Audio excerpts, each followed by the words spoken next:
bidang tersebut. Bapak Ibu semua, mari kita buka acara ini dengan melafazkan basmalah. Lanjutkan acara yang kedua, doa. Untuk doa, kami mohon doa ini Bapak Akri Benari,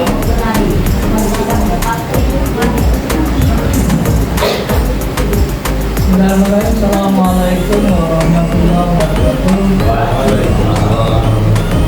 Yang saya hormati para sekolah dan para staf,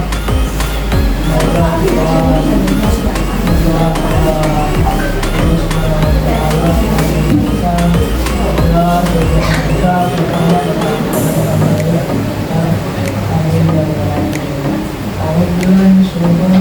Bismillahirrahmanirrahim. Alhamdulillahirrahmanirrahim. Wassalatu wassalamu ala asyrofil anbiya wal mursalin. Sayyidina wa maulana Muhammadin wa ala alihi wa sahbihi ajma'in. Allahumma shalli wa sallim ala sayyidina Muhammadin wa ala alihi wa sahbihi. Allahumma ighfir lana wa liwalidayna warhamhum kama rabbayana shaghira wa li jami'il muslimina wal muslimat wal mu'minat.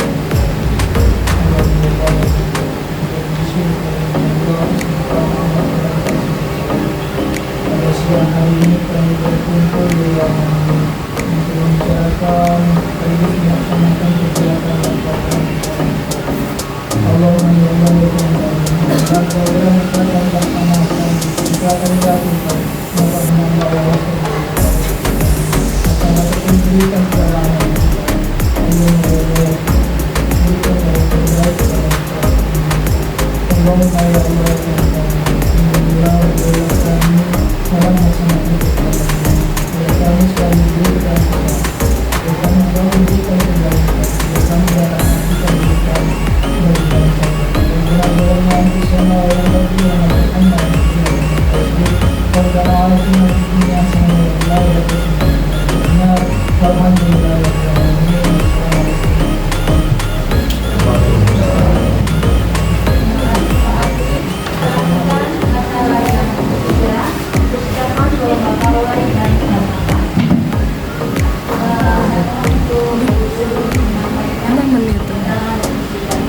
Oh, itu.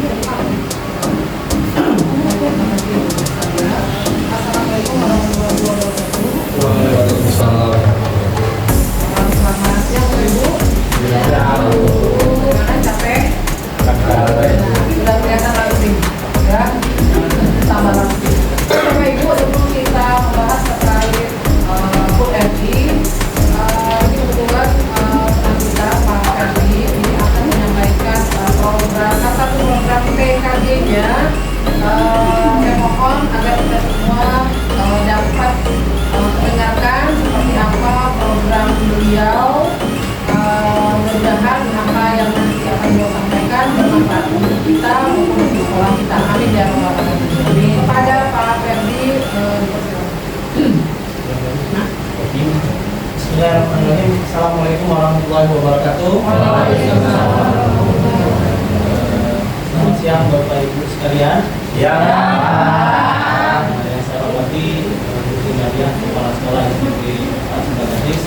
Yang saya hormati Ibu Wakil Kurikulum dan Kesiswaan dan Bapak Ibu guru yang saya hormati. Terima kasih atas waktu dan kesempatan yang diberikan kepada saya. Saya mohon waktunya sebentar Bapak Ibu dalam kegiatan kita pada hari ini. Salah satu tugas yang sedang saya laksanakan yaitu mengikuti diklat PKG, yaitu peningkatan kompetensi muka yang lebih kurang sudah berjalan hampir 2 bulan lebih. Nah, ini merupakan kegiatan terakhir yang harus saya selesaikan dan harus saya sampaikan, karena salah satu tugas kami itu menyusun suatu program pembelajaran yang berpihak kepada anak, yang nantinya ada kolaborasi antara saya dengan Bapak Ibu guru dalam melaksanakan kegiatan ini. Rencana program yang akan saya laksanakan nantinya yaitu saya buat akronim namanya bola api. Mungkin kalau sepintas bola api, apa itu bola api? Mungkin bermain dengan api, main bola api. Tapi itu akronim dari berolahraga dengan menggunakan aplikasi dan menghitung denyut nadi. Kenapa saya angkat ini? Karena kita selama ini khususnya peserta didik kita melakukan olahraga hanya aktivitas olahraga saja, tetapi tidak ada menghitung denyut nadinya dan penggunaan aplikasi yang mungkin nantinya bisa bermanfaat bagi mereka.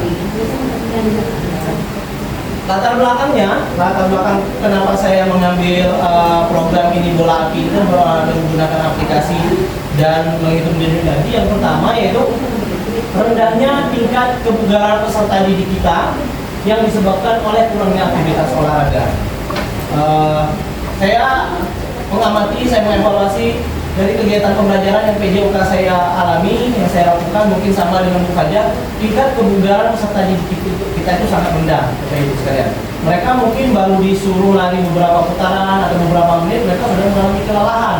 Mungkin bisa kita lihat dalam kegiatan yang sedang kita laksanakan sekarang, PBB, mereka baru latihan 5 menit, 10 menit sudah mengalami kelelahan. Karena apa itu? Karena minimnya aktivitas olahraga aktivitas fisik atau aktivitas olahraga yang mereka lakukan, baik itu di lingkungan sekolah. Di lingkungan sekolah kita ketahui sendiri, kita PJOK hanya 3 jam pelajaran, itu pun sudah dipotong oleh P5 yang hanya 2 JP yang mungkin tidak akan maksimal dalam peningkatan kebugaran atau daya tahan peserta didik. Kemudian rendahnya pemahaman peserta didik terhadap penghitungan denyut nadi dan penggunaan aplikasi yang menunjang aktivitas olahraga. Nah, Bapak Ibu, jadi idealnya sebelum kita melaksanakan aktivitas olahraga itu kita harus mengukur denyut nadi baik kita atau anak-anak. Untuk apa tujuannya? Untuk mengetahui batas kemampuan atau kemampuan fisik kita itu sampai mana. Jangan sampai seperti mungkin Bapak Ibu sudah pernah dengar kemarin ada lomba maraton yang di Makassar itu, yang ikut half maraton baru 7 kilo, kardionya tidak berfungsi lagi, jantungnya tidak berfungsi lagi, sehingga maaf istilahnya itu meninggal pada saat race tersebut. Kenapa? Karena dia tidak tahu batas kemampuannya itu sampai mana, apakah sudah di 100% atau 80% atau 70%. Karena batas latihan kita itu tidak boleh lebih dari 60%, Bapak Ibu. Karena kalau lebih ya itu tadi bisa mengakibatkan kematian. Jadi anak-anak itu belum paham terkait itu. Jadi itulah mengapa saya mengangkatnya sebagai latar belakang. Kemudian tujuannya yang pertama mengembangkan pembelajaran yang mandiri, bertanggung jawab, disiplin dengan melakukan aktivitas olahraga dengan menggunakan aplikasi dan menghitung denyut nadi di SMP 4 Simpang Kartis. Ya. Kenapa mandiri itu sederhana? Jadi kegiatan ini anak-anak akan melaksanakan secara mandiri di rumah, Bapak Ibu. Ya, secara mandiri di rumah dengan melibatkan Bapak Ibu selaku wali kelas. Nantinya saya minta bantuannya sebagai kontrol anak-anak dalam melakukan aktivitas ini. Kemudian menggunakan aplikasi. Jadi ada aplikasi yang bisa banyak aplikasi yang nanti bisa digunakan anak-anak dalam melaksanakan aktivitas ini, seperti aplikasi Strava. Itu bisa digunakan dalam mengukur jarak tempuh yang sudah kita lalui dalam melakukan kegiatan lari, jogging ataupun jalan. Kemudian sebelum melaksanakan aktivitas olahraga, anak-anak itu harus mengukur dulu denyut nadi mereka di berapa. Kemudian setelah latihan itu, setelah olahraga itu denyut nadinya di berapa, untuk mengetahui persentase sudah sebatas mana mereka melakukan latihan. Selanjutnya, capaian atau langkah-langkah dan hasil yang diharapkan. Yang pertama itu capaian, terbentuknya karakter siswa yang mandiri dan bertanggung jawab. Jadi anak-anak ini dilakukan penugasan secara mandiri, yang harapannya mereka bertanggung jawab terhadap penugasan yang sudah diberikan ini terkait berolahraga dengan menggunakan aplikasi ini. Kemudian menumbuhkan pemahaman pentingnya pola hidup sehat dengan aktivitas olahraga dengan menggunakan aplikasi serta minum vitamin. Jadi idealnya untuk aktivitas olahraga itu kita minimal itu lakukan 3 kali dalam seminggu, Bapak Ibu, biar ada progres. Jadi anak-anak nantinya terbiasa. Tujuan utamanya sih memang bukan untuk meningkatkan kebugaran jasmaninya saya di sini, tetapi proses anak itu bisa melakukan atau melakukan olahraga sepanjang hayat. Di awal kan memang harus pemaksaan mungkin kali ya, harus kita kuat dulu seminggu saja. Tapi tujuannya nanti anak-anak membiasakan untuk berolahraga sepanjang hayat. Kemudian langkah-langkah yang saya lakukan, yang pertama menyampaikan kepada kepala sekolah terkait program, kemudian berdiskusi dengan rekan sejawat terkait rencana program ini, kemudian berdiskusi dengan siswa nantinya terkait rencana program dengan mempertimbangkan aspek suara, pilihan, dan kepemilikan murid. Nah, jadi nanti saya tidak akan menunjuk atau menentukan kamu olahraga ini, kamu olahraga ini, tapi saya nantinya akan mendengarkan suara anak-anak. Terserah mereka mau melaksanakan aktivitas olahraga apa. Ada yang mau lari silakan, ada yang mau jalan silakan, ada yang mau main bola voli silakan, ada yang mau main sepak bola silakan, sesuai dengan minat dan antusias mereka. Jadi tidak diharuskan anak-anak itu melakukan satu aktivitas olahraga. Kemudian nantinya saya akan menyampaikan program bola api kepada guru wali kelas untuk meminta dukungannya, terutama dalam proses kontroler. Jadi tolong nanti Bapak Ibu guru diingatkan di grup, mungkin di grup WhatsApp terkait pelaporan atau apa yang harus dilakukan anak-anak pada kegiatan ini. Kemudian kegiatan ini dimulai pada minggu ketiga nanti di bulan Agustus. Jadi setelah kita 17 Agustusan, tapi rencana programnya sudah saya sampaikan. Hasil yang diharapkan yang pertama tentunya karakter siswa yang mandiri, kemudian menciptakan pola hidup sehat, yaitu tadi semoga anak-anak nantinya membiasakan mereka untuk berolahraga sepanjang hayat, kemudian meningkatkan tingkat kebugaran peserta didik. Selanjutnya, struktur program dan mitra. Struktur program yang pertama, program ini merupakan program populer dengan sasaran siswa kelas 9. Kemarin pada kegiatan guru penggerak kemarin, saya juga hampir sama programnya, tetapi sasarannya kelas 7. Nah, sekarang saya ke kelas 9. Harapannya setiap anak itu mendapatkan sebuah program sehingga mereka mendapatkan pembelajaran yang bermakna terhadap pembelajaran PJOK ini. Dengan kegiatan yang dilakukan aktivitas olahraga 3 kali seminggu dengan durasi minimal 30 menit.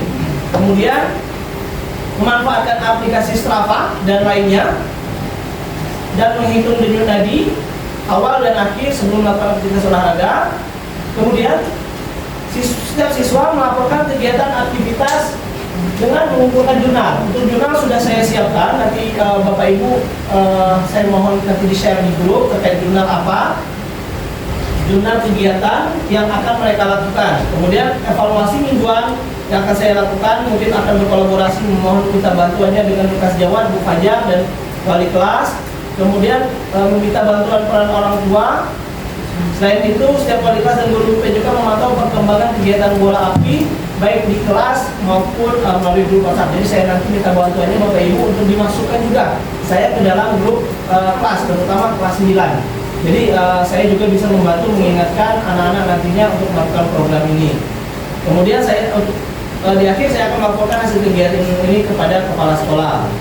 Mitra yang terlibat dalam kegiatan ini, yang pertama melibatkan kolaborasi antara kepala sekolah, guru PJOK, wali kelas, orang tua, siswa kelas 9, dan klub atau komunitas olahraga yang berada di lingkungan sekitar kita.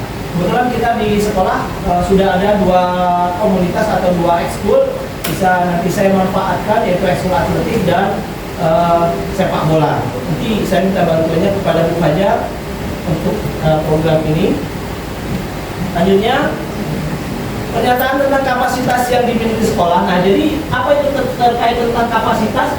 Yaitu aset yang dimiliki sekolah yang saya manfaatkan dalam menunjang program ini, Bapak Ibu. Jadi yang pertama modal manusia. Jadi kita merupakan salah satu aset yang dimiliki sekolah yang terdiri dari kepala sekolah, guru, orang tua, dan siswa. Kemudian modal fisik berupa sarana prasarana yang nantinya akan saya manfaatkan atau gunakan dalam melaksanakan program ini. Kemudian modal lingkungan, yaitu lingkungan tempat tinggal siswa dalam melaksanakan aktivitas olahraga. Dan terakhir modal sosial, yaitu klub olahraga seperti sepak bola yang sudah saya sampaikan tadi yang ada di lingkungan sekolah, kemudian atletik, dan klub-klub yang ada di luar lingkungan sekolah kita seperti grup voli dan klub lainnya yang tujuannya untuk memfasilitasi anak untuk melaksanakan aktivitas olahraga ini.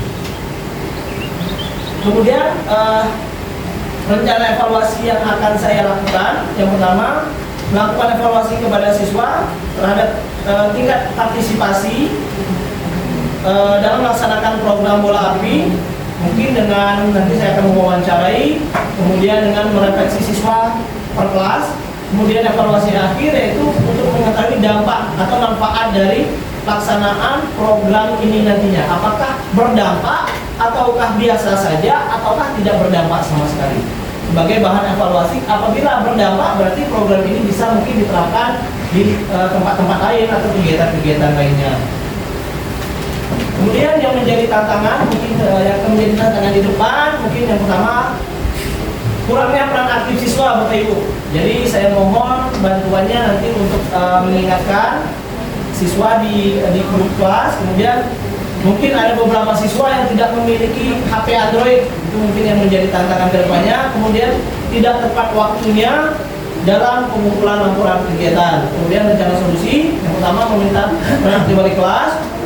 Kemudian berkoordinasi dengan wali kelas untuk menyampaikan waktu pengumpulan. Jadi saya sangat mohon bantuan dari wali kelas untuk pelaksananya program ini dengan baik. Mungkin itu saja pemaparan rencana program dalam peningkatan kompetensi guru PJOK. Saya mohon Bapak Ibu untuk memberikan masukannya, sarannya terhadap rencana program yang saya sampaikan ini agar kegiatan ini bisa bermanfaat, berjalan dengan maksimal, dan bisa sebagai tolak ukur saya atau nantinya terhadap peningkatan kebugaran anak. Kemudian selain itu juga sebenarnya kegiatan saya ini Bu tadi bersinergi dengan kegiatan yang dilakukan oleh pihak puskesmas, karena nanti ke depan mereka sebenarnya di tahun ini mereka akan mengukur tingkat kebugaran anak-anak dan guru. Tapi karena suatu dan lain hal, rencana program itu dari pihak puskesmas itu belum bisa terlaksana sekarang, akan dilaksanakan tahun depan. Jadi nanti Bapak Ibu kita akan diukur tingkat kebugarannya, bukan hanya siswa. Bocorannya tadi guru itu akan dites dari 1,6 kilo, ya, 1,6 kilo. Kemudian diukur juga apanya nadinya, kemudian kadar gulanya, darah tingginya, apakah kayak hipertensi. Oke, mungkin itu saja pemaparan program kerja Lansia, saya. Pak. Kalau lansia? Lansia ada perlakuan khusus untuk Ibu. Masa satu lari kemana? Nanti kalau dia satu lari jalan. Mungkin ada Bapak Ibu yang ingin memberikan masukan, saran terhadap program yang sudah saya rencanakan ini, yang nantinya akan saya laksanakan. Jadi seminggu 3 kali Pak ya? Ya Pak, program itu seminggu 3 kali nantinya anak-anak melakukan itu. Sampai di setiap hari ya? Jam pelajaran matematika udah diambil. Oke, kebetulan terkait pembelajaran, jadi anak-anak tidak akan mengganggu kegiatan pembelajaran Bu. Jadi pelaksanaan kegiatan ini yang pertama, saya manfaatkan waktu olahraga. Itu yang pertama. Yang kedua, secara mandiri nanti anak-anak akan melaksanakan aktivitas ini di rumah Pak. Tetapi dengan prosedur atau ketentuan yang sudah disusun. Ada lagi Bapak Ibu? Oke, terima kasih. Kalau tidak ada masukan atau tambahan, terima kasih atas partisipasinya pada kegiatan hari ini. Saya akhiri. Wassalamualaikum warahmatullahi wabarakatuh. Waalaikumsalam warahmatullahi wabarakatuh.